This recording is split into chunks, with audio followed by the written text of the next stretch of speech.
some old friends, some terrific politicians in their own right. When we return, a former state lawmaker from Boston, South Boston, turned author, Brian Wallace joins us to talk about his latest book, a Southie memoir. All right, we're back with more of Talk to the Neighborhoods. I'm Joe Heisler, your host. Tonight, a two-part show, and on this second half, well, he's always be a politician in my mind as well, though he's now retired and writing books and working on screenplays for movies. This guy is always busy. An old friend, a former BNN host, believe it or not, gone on to bigger and better things. His latest book has just come out, a Southie memoir. It's written, of course, by Brian Wallace, and he's here tonight. And Brian, nice to have you here, Good to see you, Joe. my Good to friend. be Thanks back. so Good much to be for, it doesn't, you don't lose that old charm, no, right? I lose the suit, though. I know, my gosh. You're looking very comfortable, writing friend. Well, I was teasing Michael earlier in the audience, saying I had a couple of hot dogs on tonight as we prepare for a long, hot summer. But you've been a busy guy, and first tell us about a Southie memoir, and I know this is your third book, actually. Yeah, well, let me just, first of all, let me tell the story, Joe, that no one knows, okay? This is basically what happened with the films, or the films in Massachusetts. I wrote this book in 2000, Final Confession, story about this guy, Phil Cresta. And it was bought by 20th Century Fox in a week. They optioned it, they came, they said, we want to make the movie. And it was George Tillman, and they just made a movie called Men of Honor, with De Niro, Cuba Gooding Jr., Charlize Theron, Hal Holbrook. So I thought it was one of my friends pulling a joke on me. I hung up the phone, you know. So he called back and he said, "I'm serious. Here's my number. Call me in L.A." I called L.A. They said Fox Studios, and so I talked to George. He said, "Yeah." He said, "We love the book. We want to do it." So I said, "Okay." They came to Boston. They were here for 5 days. We went to all the sites that in the book. And they said, "This is great. We really want to do this." I said, "Fine with me." I said, "What do I do?" They said, "You've done your part. Let us do, now we make the movie." So they had De Niro, it was really going well. So they said, "Who do we talk to at the State House?" And I wasn't a rep then, so I said, I don't know, let's go find out. So what happened is Jane Swift had cut the film office out of the budget. They had no film office. Massachusetts and Minnesota were the only states that had no film office. So they couldn't make the movie, couldn't make my movie. So they said, we'll come back when you have a film office. And what happened is they started making the barbershop movies, Barbershop 1, Barbershop 2, Barbershop. And I said, the hell with this. So I ran for rep. And I won in 2002. And the first bill I filed was to bring back the film office. Not for me, mine was gone. But to bring back the film office because we weren't making any movies in Massachusetts. I got the bill passed. Then they came to me and they said, you have to get tax credits. So I went to Romney, and Romney said, I'll only give you up to $28 million. Which I thought was great. I don't know that much about the Hollywood stuff. And then I ran into Joey Pantalone. He's in The Sopranos. He said, "Are you Wallace?" And he said, "Come here." I said, "Oh, shit, what did I do?" And he says, "That's a good start." He says, "But you have to take the cap off. You can't cap the tax credits because you're not going to get Disney, Paramount, Miramax." He said, "Go back to Governor Patrick, who was the governor then." He said, "And tell him you want it lifted, no caps." So the governor and I went to California. We met in the Jimmy Stewart studios with the heads of all the major studio productions, and we told them we were going to lift the cap. And by the time we got to the airport from the studio, we had 3 movies. They wanted so much to shoot in both Massachusetts. They wanted to shoot at Harvard and Fenway and the Boston Common and MIT, but there was no tax credit, so they couldn't do it. It was just cost prohibitive. It would cost them an extra maybe $8-10 million to do that. So once we lifted that, that's when you saw. We went from 1 year, we went from 2 movies to the next year 58, and it just the doors flew open, and that's when you saw all the movies come in.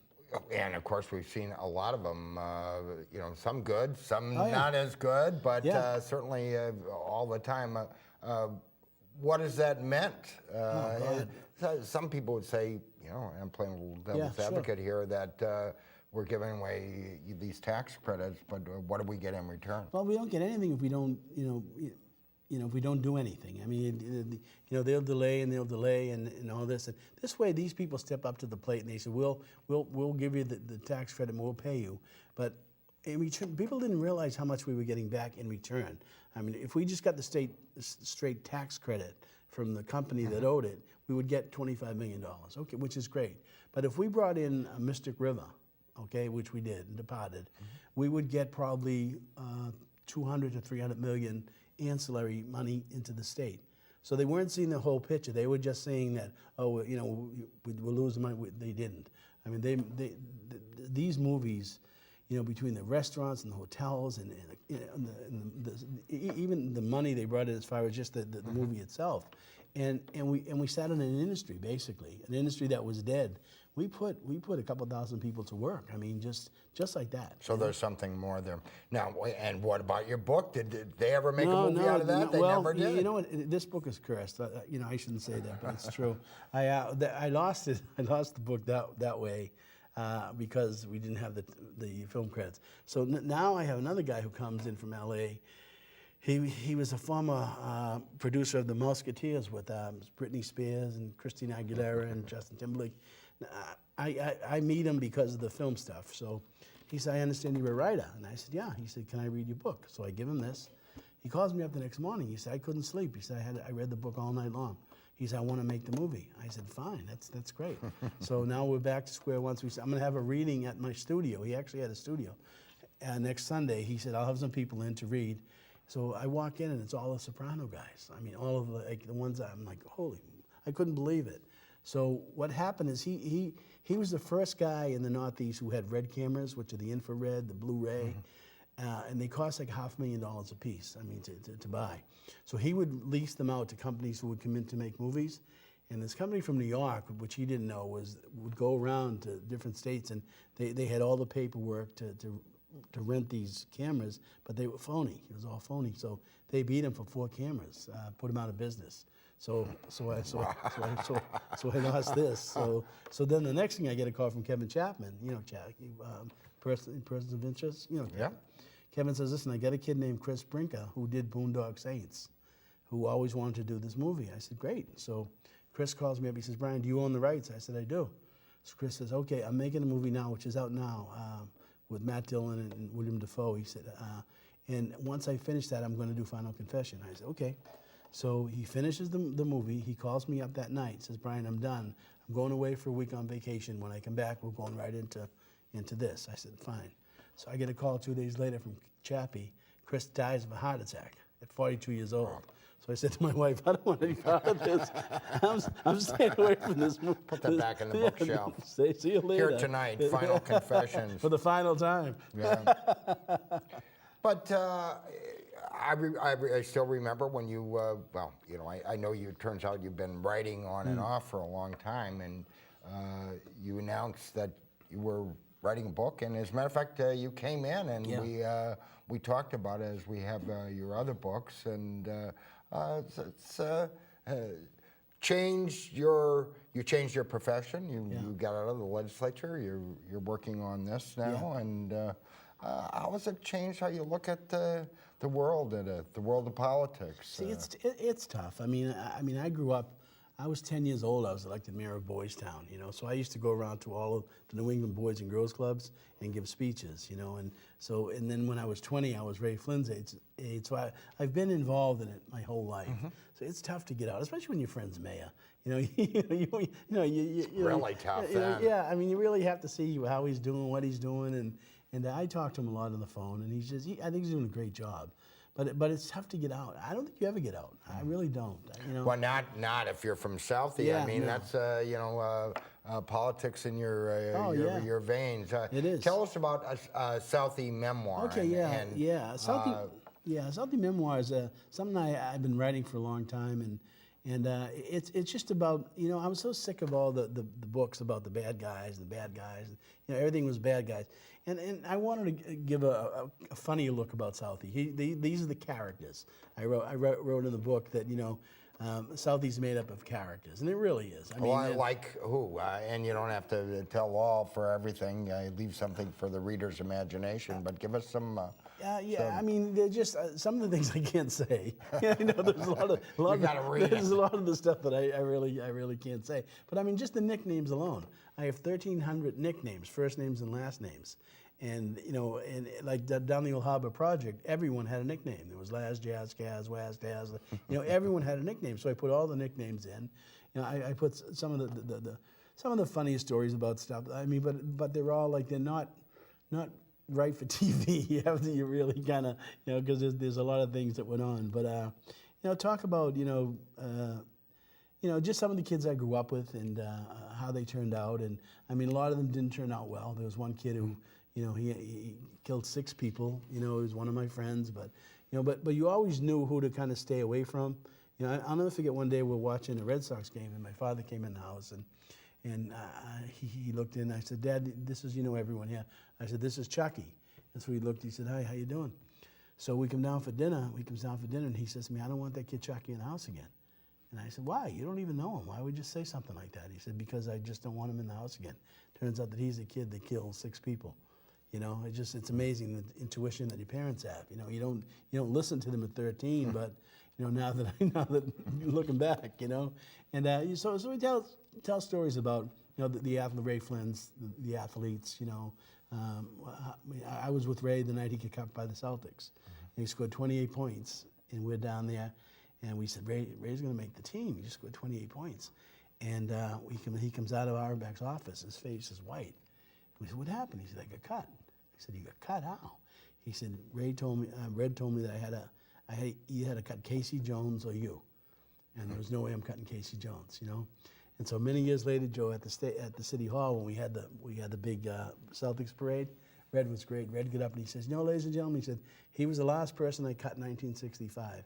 He said, if I had cut Casey Jones, who was coaching the Celtics at the time, Right, he said, if I had cut Casey Jones, Casey might be mayor right now, and Ray might be coaching the Celtics. That was just a great line. But they always remained friends, and and there were just so many great sports teams that no one talks about. So I put them all in one book, and people seem to like it. It's doing pretty well.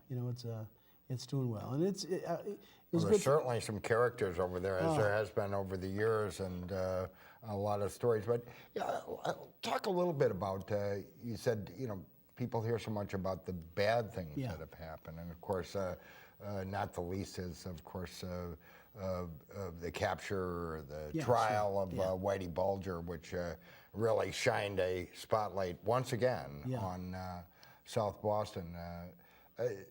Does that, in talking to other people, and of course that's part of what has led to some of the interest in the films, and you talked about The Departed, and even on the back of this, on the back of this is Jerry O'Neill, the guy who wrote, there you go, who wrote Black Mass, which is being filmed right now in Boston. But is it an unfair depiction, especially given what you know about movie making? As far as the Black Mass, I don't know yet. No, just in general, in terms of how film producers have kind of portrayed Boston, South Boston. Just a quick story that's funny and it's relevant, and I was down when I went to LA with Governor Patrick. I had lunch with one of the producers. He produced Bull Durham. He played for the Baltimore Orioles. Great Bull Durham, White Man Can't Jump, a bunch of movies. And he asked me. He said, "Listen, did Jack Nicholson? Did he play Whitey correctly in the movie?" And I said, "Why?" He's my best friend. And I said, "No, he didn't." And he said, "Well, why?" And I told him that Whitey never showed emotion in public. I remember one of my friends came in drunk one day, and Whitey sitting across the bar, and he kept saying, "Hey, what's the matter with you? No gun, you're not a big shot now, you won't fight." Whitey just kept looking at him, never said a word, never changed his expression. But 3 weeks later, they found the kid with 2 broken legs and 2 broken arms. But Whitey would never show that kind of emotion in public. And the part of Jack Nicholson was, fire. Oh, yeah. And so he said, "Would you tell Jack that?" He takes out his phone and he dials Jack Nicholson's home number. And I'm saying, "Oh my God, he wants me to tell Jack Nicholson he didn't play him right." You did a lousy job, Jack. I said, "You got to be kidding me!" So the phone's ringing, and luckily he wasn't home. No. So I said, "Sorry, he wasn't." I just gave back the phone. I keep my mouth shut. But I mean that's how far people were really. And it turns out, Joe, that we had lunch directly across the street from where Whitey lived, in Santa Monica Pier. directly across the street. You know, incredible. Where they ended up catching Yeah, them, of yeah, course. yeah, amazing. So yeah, there are some Whitey stories in Southie Memoir. I mean, there has to be. You have to take a broad section of everything, and you know, and I had some, you know, Whitey and I had a few run-ins politically, you know, because of his brother and Ray and all that stuff. So I mentioned those, and you know, and he stabbed a friend of mine, and you know, stuff that people don't know, and I didn't get into the busing so much. I ended kind of at the end of the '60s. You know, it was about me growing up with my friends during the '60s, the Beatles and all that Vietnam War stuff. So I kind of left it at that. I didn't want to get into too much into the busing. That's a whole different book. Of course, that's just past Saturday was the 40th anniversary of Morgan v. Hennigan, the case that ended up, and of course, after that, Southie was never the same, nor was Boston for that matter, and so if you had to write a book about that... Yeah, which I will. Jimmy Hennigan's writing one now, actually. Yeah. But I mean, actually, Southie changed in '75, more than '74, that people don't realize. '76, when the tall ships came, no one had really known about Castle Island. And the Boston Globe put a front page thing, if you want to see the tall ships, go to Castle Island in Southie.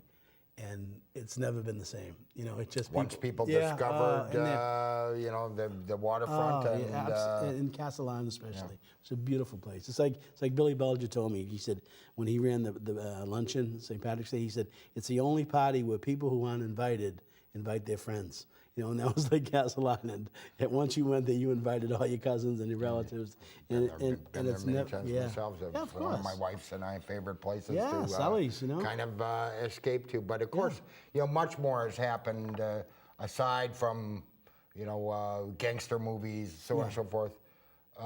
This is not your father's Southie. Oh no, God! You know, it's as a matter of fact, well, maybe your father would, but there's a lot of people that couldn't afford to live there now. oh, most people. I mean, you know, I don't know if you saw the sign. How has that changed, and how has it changed the kind of the feel, the fabric, because there was that, you know, and I'm sure your book reflects that, you know, that kind of camaraderie, that closeness, that loyalty that comes from kind of mucking it out together. And well, I think I got in trouble more for being loyal than anything else. A lot of times, is you just didn't leave your friends. You know, you just and now now it's changed. You know, people don't know each other. You know, 20% of Southie have lived there less than 5 years. I mean, that's huge, you know, and all the bars have changed. There's only like 3 old bars that are left. So, I mean, it really changed the whole town. But as I was coming to town the other day, you know those signs, the Tom Menino signs, South Boston, welcome to South Boston, Mayor Tom Menino? Yeah. Someone wrote over Mayor Tom Menino, welcome to South Boston. There are no poor people living here anymore. I just cracked up. And it's true. As if to remind people. It's true. Well, it's not quite that. But, you know, it's changed the way, and as a writer and a surveyor of, you know, all things politics and social, and how is it to kind of try and capture that feeling? Especially now that it's gone.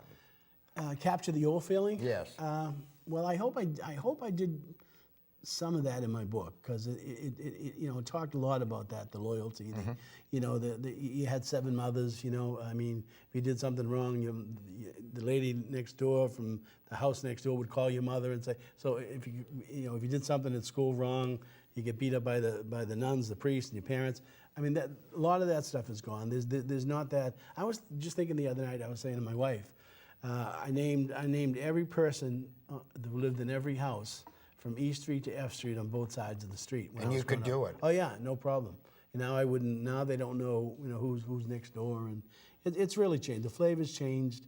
Some people are, you know, there for the right reason. Some people are there for a short hop, skip, and a jump to Hingham or somewhere else, and you know, and there for the finances. But it's I mean, for me, the change is I was going to a meeting, and I stopped at Dorchester and 8th Street. And I looked over at the red light, and Johnny Sullivan's pub, which is the famous pub, was now AT&T. And I just like almost fell out of the car. Right, I remember. Unbelievable. So it's a chance for people to kind of recapture some of the old nostalgia. The nicknames, the events, all the events. Some good times and some Yeah. other times Yeah. as well. The fabric and feel of the city. Again, Brian Wallace, now author, has just published his third book. It's called A Southie Memoir, and it's available. How can people get their hands on Right it? now, it's on Kindle, Amazon Kindle. Which It's a Kindle book. It'll be paperback, hopefully in a couple weeks. And my second book, Night Runner, is Kindle and paperback. This is in Barnes and Nobles and on Amazon. And that's as well. called Final Confession. Yeah. You've taken to this quite well. You know, Yeah, I know. yeah. You know, I don't do much writing anymore, but I know it's not easy. Yeah, I used to write for the paper, Yeah, right, yeah. I did. How have you found it in general? It's you know it's rewarding in a sense, but it's lonely. You know, I mean, I'm used to being with 200 people, 200 you know, people at all times around me. You know, and you're in a room by yourself, and you know you're typing away, and it's it's good. I mean, it is good. It's rewarding. I'd love to get this made into a movie. That would really be something. And I think we might have a good shot at Night Runner into a movie as well. So you know that's where you know that's where the money is, and you know. But as far as enjoyment, I just love writing. You know, and written for the Tribune for 100 years, and syndicated columns and all that stuff. And when people come up to you and they, you know, when you read the reviews, Joe, I think that's what blows you away. You know, people say this guy is the next Kerouac and stuff like that. I say, what, me? You must have. Well, it's nice to have you in the spotlight tonight, and Yeah, nice thank for you you. to It's come and good to- join us it's again. good to be here. Brian Wallace, his latest book is out. It's called A Southie Memoir. You can pick it up at Amazon.com. Amazon, yep. Or his other books, Final Confession, and Night the Runner, other one Night is Runner. called Night Runner. Mike, Brian, as always, nice to have you good here. to see Nice you, to Joe. see you. Thanks for Always a coming pleasure. back. Nice Miss to you St. Patrick's get you- Day. Yeah, oh, I hear you. I hear you. You're watching Talk of the Neighborhoods. We're here tonight, and every Monday night at the same time. We'll be back 2 weeks from tonight. New Mayor Marty Walsh joins us in his first appearance back on Talk of the Neighborhoods. We hope you'll join us then. Until then, for the entire staff and crew here at BNN, I'm Joe Heisler. Thank you for watching. Have a pleasant evening. Good night.